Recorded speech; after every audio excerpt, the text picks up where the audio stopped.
मध्य प्रदेश के मुख्यमंत्री के गृह जिले की सबसे बड़ी जनपद पंचायत खाचरोद में बीते 3 वर्षों से अस्थायी सीईओ की नियुक्ति न होने से नाराज जनप्रतिनिधियों और पंचायत पदाधिकारियों ने शुक्रवार को एक अनोखा विरोध दर्ज कराया।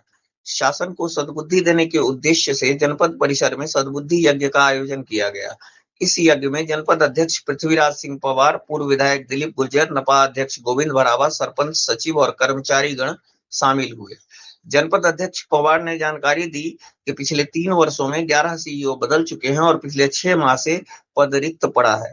इससे पीएम आवास, सांसद, विधायक निधि के कार्य सहित तमाम जन कल्याणकारी योजनाएं प्रभावित हो रही हैं। पवार ने कहा कि जब मुख्यमंत्री के गृह जिले की सबसे बड़ी जनपद पंचायत में यह हाल है तो प्रदेश की अन्य पंचायतों की हालत का अंदाजा लगाया जा सकता है।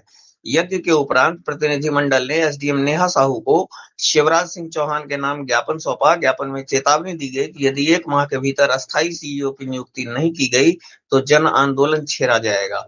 यह विरोध प्रदर्शन अब मध्य प्रदेश की प्रशासनिक व्यवस्था पर बड़ा सवाल खड़ा कर रहा है। स्थानीय लोग भी विकास कार्यों की धीमी रफ्तार को लेकर असंतुष्ट हैं।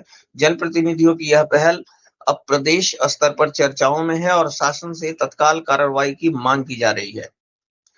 खाचरोद मध्य प्रदेश से केडीएन के लिए कमलेश पाटीदार की रिपोर्ट। सीओ के ट्रांसफर हो चुके हैं।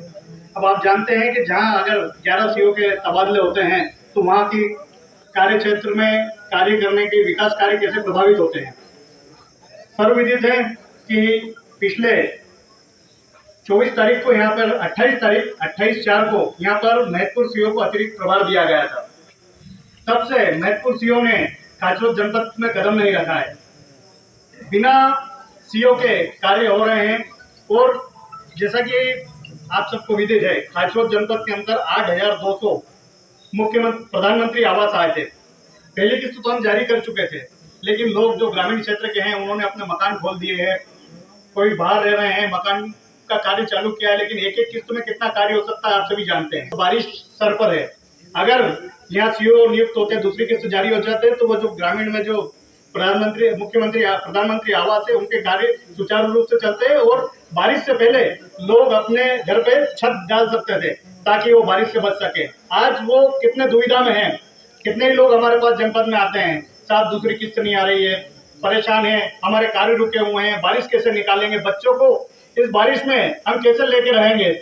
तो ये सबसे बड़ी विडंबना है हमारे खाचरोद तहसील के अंदर कि यहाँ पे जनपद सीओ नहीं होने के कारण ये सारे कार्य रुके हुए हैं। इसी के साथ विकास कार्य में देखा जाए तो हमारे पास में सांसद निधि, विधायक निधि और जनपद निधि, तीनों निधियां रखी हुई है जो कि बारिश के पहले कार्य चालू होने थे, लेकिन सीओ नहीं होने के कारण वो सारे कार्य बंद पड़े हुए हैं और कहीं अगर छोटा मोटा चल भी रहा है तो वो भी विकास कार्य व्यवस्थित नहीं हो पा रहा है।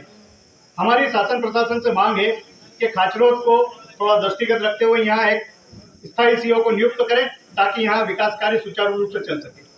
दिन के लिए 1 हफ्ते का समय देते हैं शासन प्रशासन को कि वो यहाँ पर स्थायी सीओ की नियुक्ति करे। अगर नहीं होता तो खाचरोद जनपद पंचायत में 3 वर्ष में 11 मुख्य कार्यपालन अधिकारी बदले जा चुके हैं। वर्तमान में 6 माह से पद रिक्त है। अस्थायी रूप से महतपुर जनपद सीओ को अतिरिक्त प्रभाव दिया गया है, वो भी नहीं आ रही है। ज्ञापन के माध्यम से जनहित में अनुरोध है कि 130 ग्राम पंचायत वाले जनपद में सबसे बड़ी जनपद है। 11 सीओ के ट्रांसफर हमारे कांग्रेस के नेतृत्व बनने के बाद हुए हैं। शासन प्रशासन नहीं चाहता कि क्षेत्र में उन्नति विकास कार्य हो। जब विपक्ष का विधायक यहाँ पर जीत के आता है उस समय स्थायी सीओ की नियुक्ति थी और क्षेत्र में उन्नति विकास होता है। अरे जिले का मुख्यमंत्री, जिले का विधायक इस प्रदेश का मुख्यमंत्री मोनी यादव जी है, क्षेत्र से विधायक भी भारतीय जनता पार्टी के, इसके बावजूद भी सीओ की नियुक्ति नहीं किया जाना इस बात का होता है कि भारतीय जनता पार्टी क्षेत्र में उन्नति विकास कार्य नहीं चाहती। आज हमारे जनपद सदस्य के साथ साथ हमारे सरपंच लोग, हमारे ग्रामीण क्षेत्र की जनता सभी जनपद के चक्कर लगाते रहते हैं और हम उनको बोलते अधिकारी नहीं होने का उनका काम नहीं करा पा रहे हैं। तो निश्चित रूप से भारतीय जनता पार्टी की धोरी नीति है। अभी यदि इसके वर्तमान शासन ने इसको तत्काल गंभीरता से नहीं किया तो अन्य आंदोलन को किए जाएंगे। साथ में विधानसभा चली तो विधानसभा में इस मुद्दे को पूरे कांग्रेस के विधायक के माध्यम से इस बात को उठाया जाएगा। निश्चित रूप से प्रदेश के मुख्यमंत्री का दायित्व है कि अपने जब पूरे प्रदेश, जब उनके जिले की ये व्यवस्था है तो पूरे प्रदेश में क्या व्यवस्था होगी या उसको सोचते विचार करने की आवश्यकता है। और शासन प्रशासन नाम की कोई चीज आज वर्तमान में नहीं है।